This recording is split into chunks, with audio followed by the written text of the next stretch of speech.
কেউ কোনো অন্যায় করলে তাকে যে কেউ শাস্তি দিতে পারবে কিনা? ভাইরা আমার, কোথাও কোনো অপরাধ হচ্ছে, কেউ কোনো অন্যায় কাজে লিপ্ত, তার সে অন্যায়ের শাস্তি আপনি নিজে হাতে দিবেন কিনা, অর্থাৎ আইন হাতে তুলে নেবেন কিনা? এই প্রশ্ন উত্তরে বলতে চাই, এখানে দুইটা জিনিস আছে। একটা হলো অন্যায় দেখলে বাধা দেওয়া, যেটাকে নাহি আনিল মুনকার বলেছে কোরআন। এই নাহি আনিল মুনকারটা আমাদের উপরে কর্তব্য। নবী সাল্লাল্লাহু আলাইহি ওয়াসাল্লাম বলেছেন, মান রাআ মিনকুম মুনকারান ফালইয়ুগাইয়িরহু বিয়াদি ফাইল্লাম ইয়াস্তাতি' ফাবিলিসানি ফাইল্লাম ইয়াস্তাতি' ফাবিকলবি ওয়া যালিকা আদআফুল ঈমান। কোথাও কোথাও কোনো অনাচার দেখেছেন, কোনো অন্যায় দেখেছেন, আপনার দায়িত্ব হলো হাত দিয়ে সেটাকে থামিয়ে দেওয়া।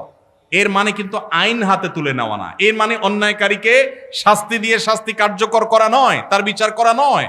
এর মানে হলো আপনি আপনার শ্রম, মেধা, কায়িক পরিশ্রম দিয়ে সে অন্যায়টা যেন না হয় তার জন্য আপনি উদ্যোগ গ্রহণ করলেন।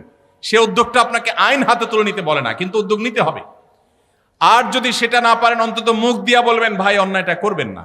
আপনি যদি কোথাও অন্যায় হচ্ছে দেখেন, আপনি সেখানে প্রতিবাদ করবেন। তবে সেক্ষেত্রে নাহি আনিল মুনকার করার ক্ষেত্রেও, অসৎ কাজ, অন্যায় কাজে বাধা দান করার ক্ষেত্রেও আপনাকে হিকমা অবলম্বন করতে হবে। আপনাকে সর্বোচ্চ উপায় অবলম্বন করতে হবে, যথাযথ উপায়। যদি সেক্ষেত্রে আপনি ত্রুটি করেন, তাহলে দ্বীনের খেদমত করতে গিয়ে দ্বীনের আরো ক্ষতি হতে পারে কি পারে না? এই জন্য ভাইরা, বিদগ্ধ আল্লাহ বিরু আলেমদের সংস্রব, সোহবত, তত্ত্বাবধান নিয়ে এই সমস্ত কাজ করবেন, তাহলে এই সব কাজ সুফল বয়ে আনবে। আর না হলে এগুলো ক্ষতি আমাদের করবে। চেষ্টা করবো তো সবাই ইনশাআল্লাহ। ভাইরা আমার, আমাদের অনেক ভাইরা আছেন এই জাতীয় কাজ করতে গিয়ে তারা লেজে গোবর করে ফেলেন। এই জন্য ওলামাদের তত্ত্বাবধান এবং পরামর্শ গ্রহণ করবো ইনশাআল্লাহ। দ্বিতীয় আরেকটা জিনিস আছে এখানে, সেটা হলো আমরা এই জাতীয় নাহি আনিল মুনকার করার বিষয়টি যেমন আমাদেরকে করতে হবে, পাশাপাশি কোনো লোক অপরাধ করলে তাকে আপনি মারধর করে, তাকে আপনি আঘাত করে শাস্তি কার্যকর করবেন, এই অধিকার ইসলাম আপনাকে, আমাকে, কাউকে দেয় নাই। এটা করবে বিচার ব্যবস্থা, ইসলামিক বিচার ব্যবস্থা যেন আসে, আল্লাহর বিধানের যেন বিচার হয়, তার জন্য চেষ্টা করবেন। তাই বলে আপনি নিজে বিচার শুরু করবেন না। যদি করেন তাহলে কি হবে? সমাজ সুশৃঙ্খল হবে না বিশৃঙ্খল হবে? আমার মতে আপনি অপরাধী, আপনাকে শাস্তি দেওয়া দরকার, আমি আপনাকে মারা শুরু করব। আপনার মতে আমি অপরাধী, আপনি আমাকে মারা শুরু করবেন, সমাজে কি শান্তি হবে না অশান্তি হবে? ইসলাম আমাদেরকে শৃঙ্খলা শিখায় না বিশৃঙ্খলা শিখায়? অতএব আমরা আইন কখনো হাতে তুলে নিব না। কারোর বিচার করার দায়িত্ব আমার আপনার না, তবে আমাদের দায়িত্ব নাহি আনিল মুনকার করা। আমরা একদিকে দেখা যায় অনেকে বিচারের কাজ নিজের হাতে তুলে নেন, আবার অনেককে দেখা যায় তারা নাহি আনিল মুনকারটা পর্যন্ত করেন না। আল্লাহ আমাদেরকে ব্যালেন্স করার তৌফিক দান করুন। চেষ্টা করবো তো ইনশাআল্লাহ। ভাইরা আমার, আমরা অনেকে মনে করি না আমরা বিচার করে ফেলবো। দেখুন, সাহাবা ইকরাম যখন দেখতেন কেউ কোনো অন্যায় করেছে, এমন অন্যায় করেছে যে তার মৃত্যুদণ্ড হওয়া উচিত, এমন একটা জঘন্য কাজ করেছে, তখন সাহাবীরা কি করতেন? ডাইরেক্ট ওই লোকটাকে মেরে ফেলতেন যায়? নিজের হাতে আইন বা বিচার বাস্তবায়ন করতেন না। তখন সাহাবীরা কি বলতেন? বহু হাদিস এরকম পাওয়া যায়। নবীজি সাল্লাল্লাহু আলাইহি সাল্লামকে তারা জিজ্ঞাসা করতেন, হে আল্লাহ রাসূল, আপনি অনুমতি দেন আমি এই মুনাফিকের গর্দান উড়াই দেই। এরকম হাদিস আছে না নাই?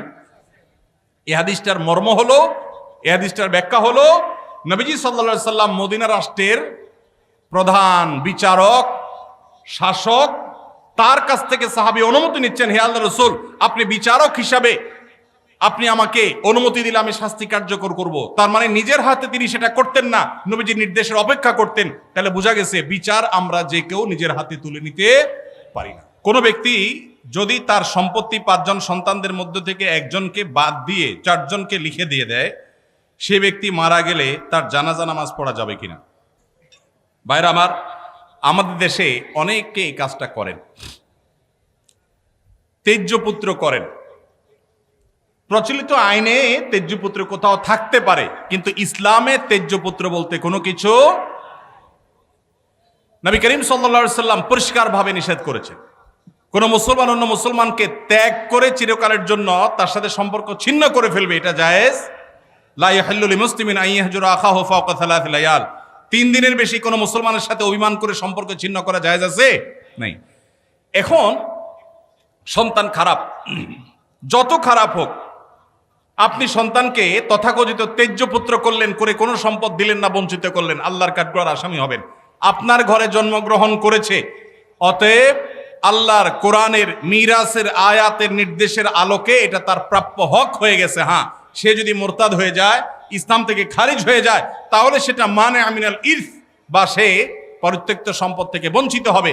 কিন্তু মুসলমান আছে, আপনার কথা শুনে না, আপনার খায় খেদমত করে নাই, আপনি সে অজুহাতে তাকে কিছু দিলেন না, বাকি সন্তানদেরকে দিয়ে দিলেন, আল্লাহর কাঠগড়ায় আসামি হতে হবে, জায়েজ হবে না।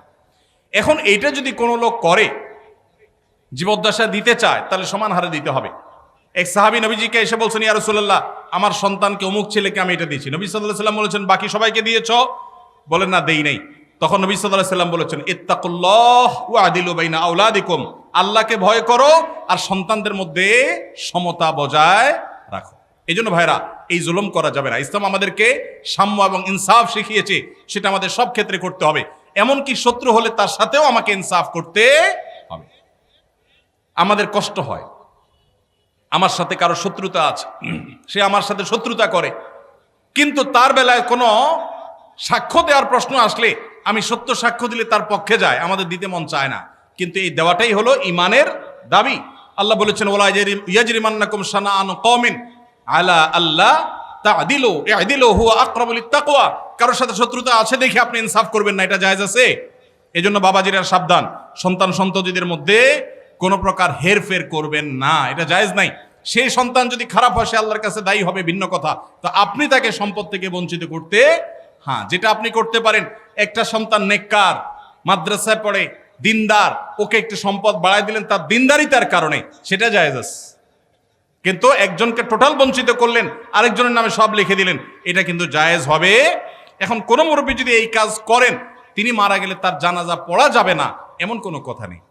তার জানাজা পড়বেন, কিন্তু তিনি আল্লাহর কাছে দায়ী থাকবেন। সন্তানদের কর্তব্য হলো, বাবা যাকে বঞ্চিত করছে আমাদের ভাগ থেকে তাকে দিয়ে আমরা ব্যালেন্স করে ফেলবো, তাহলে আশা করা যায় আল্লাহ তাআলা বাবাকে হয়তো মাফ করবেন।